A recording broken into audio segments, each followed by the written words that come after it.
হরে কৃষ্ণ। আপনাদের আবার আমি আপনাদের নিকটে চলে এসেছি নতুন ভিডিও নিয়ে। আশা করি ভগবানের কৃপায় আপনারা সুস্থ আছেন এবং ভালো আছেন। আমিও ভগবানের কৃপাতে ভালো আছি, সুস্থ আছি।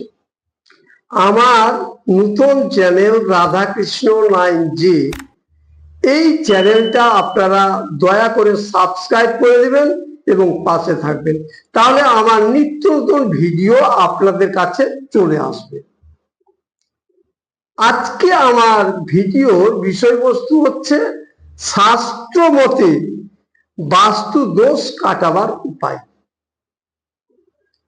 দেখুন, বাস্তু দোষ যদি থাকে তাহলে ভাইয়ে ভাইয়ে মারামারি হবে, স্বামী স্ত্রীতে ঝগড়া হবে, ছেলে মেয়েরা কথা শুনবে না। আপনি যতই আয় করেন না কেন, ব্যবসা করেন, চাকরি করেন, আপনার ঘরে কুলোবে না, অর্থাৎ আয় থেকে ব্যয়টা বেশি হয়ে যাবে। তাই আমি আপনাদের সামনে তুলে ধরছি শাস্ত্র মতে বাস্তু দোষ কাটাবার কৌশল বা উপায়।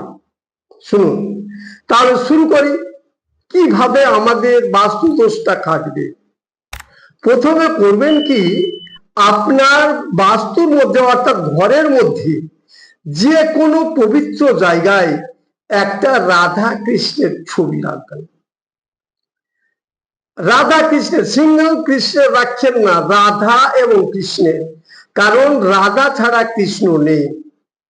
কৃষ্ণের শক্তি হচ্ছে রাধা, তাই রাধা কৃষ্ণের ছবি রাখবেন। ছবির নিচে আপনি আসন পেতে বসবেন, ধূপ ও দীপ জ্বালাবেন।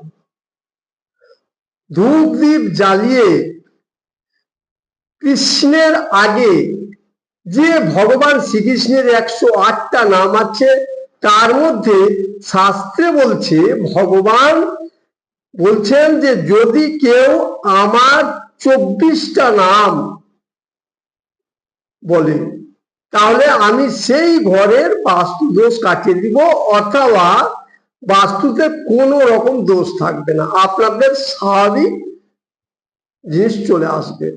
এটা শ্রীকৃষ্ণের কথা। তাই আপনাদের আমি বলছি 24টা নাম বলবেন। প্রয়োজন হলে আপনারা খাতা কলম নিয়ে নিন, আমি আস্তে আস্তে বলছি।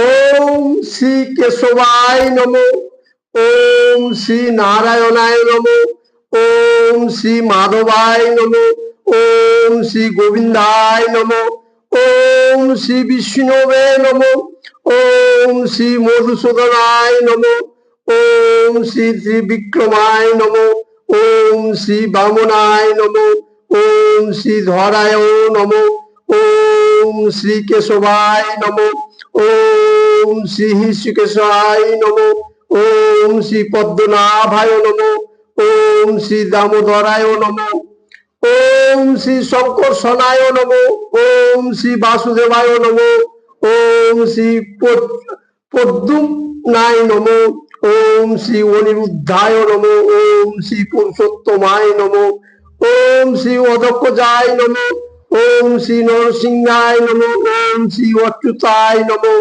ওম শ্রী জনার্দনায় নমঃ, ওম শ্রী উপেন্দ্রায় নমঃ, ওম শ্রী হরে নমঃ, ওম শ্রী কৃষ্ণায় নমঃ।